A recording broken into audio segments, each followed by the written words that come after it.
द्वापर युग था। मांडव्य मुनि अपनी कुटिया के बाहर मौन बैठे तपस्या कर रहे थे। कुछ चोर राजमहल से धन चुराकर जंगल में छिपने चले आए थे। राजा के सैनिक उनका पीछा कर रहे थे।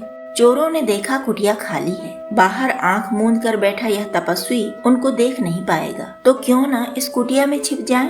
राजा के सैनिक जब दूर निकल जाएंगे तब विपरीत दिशा को हम धन लेकर चले जाएंगे। ऐसा सोचकर वे सब चोर कुटिया में छुप गए। राजा के सैनिक आए। उन्होंने मुनि मांडव्य से पूछा कि इधर कुछ लोग आए क्या?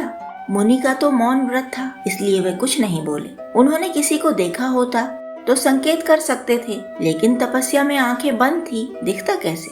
राजा के सैनिक कुटिया में घुसे। उन्हें चोर भी मिल गए और धन भी। उन्होंने चोरों के साथ ही मांडव्य मुनि को भी बंदी बना लिया और सबको लेकर राजमहल पहुँचे। राजा ने बड़ी लापरवाही के साथ सबको सूली पर चढ़ाने का आदेश दे दिया। यदि राजा ध्यान से उन सबको देखता तो अंतर समझता। तपस्या से सूखी हुई काया, सिर पर जटाजूट, लंबी सफेद दाढ़ी, क्या चोर ऐसे होते हैं? चोरों के साथ ही मांडव्य मुनि को भी सूली पर लटका दिया गया।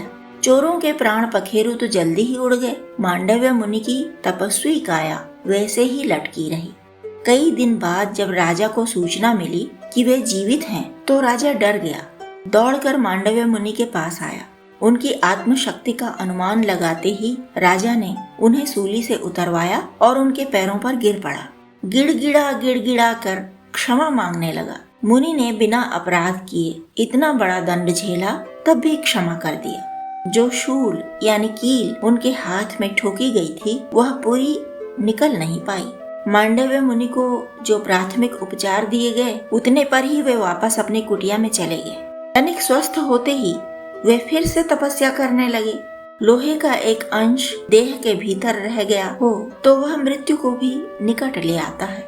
मांडव्य मुनि मृत्यु के बाद स्वर्ग पहुँचे। उन्होंने धर्मराज से पूछा कि वह कौन सा अपराध था जिसके कारण मुझे सूली पर चढ़ना पड़ा और अंत समय तक उस शूल का दर्द भी झेलना पड़ा।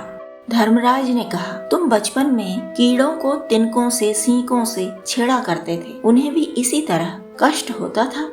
मांडव्य मुनि बहुत बड़े तपस्वी थे। धर्म अधर्म का गूढ़ विवेक तो रखते ही थे। उनके पास सिद्ध वाणी भी थी। उन्होंने समझा कि धर्मराज को बाल बुद्धि की समझ बढ़ानी चाहिए, मनुष्य के कष्ट को समझना होगा।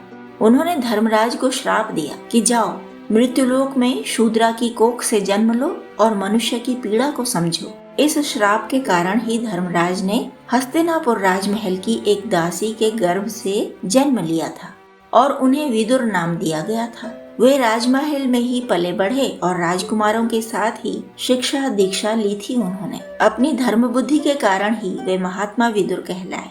उधर मांडव्य मुनि ने व्यवस्था में बदलाव को बहुत आवश्यक समझा। स्वर्ग के दंड विधान में सुधार के लिए उन्होंने नियम बनाया कि 14 वर्ष तक के बालक को वयस्कों की तरह दंडित न किया जाए, क्योंकि बालक पाप पुण्य धर्म अधर्म को भली प्रकार से नहीं समझ पाता।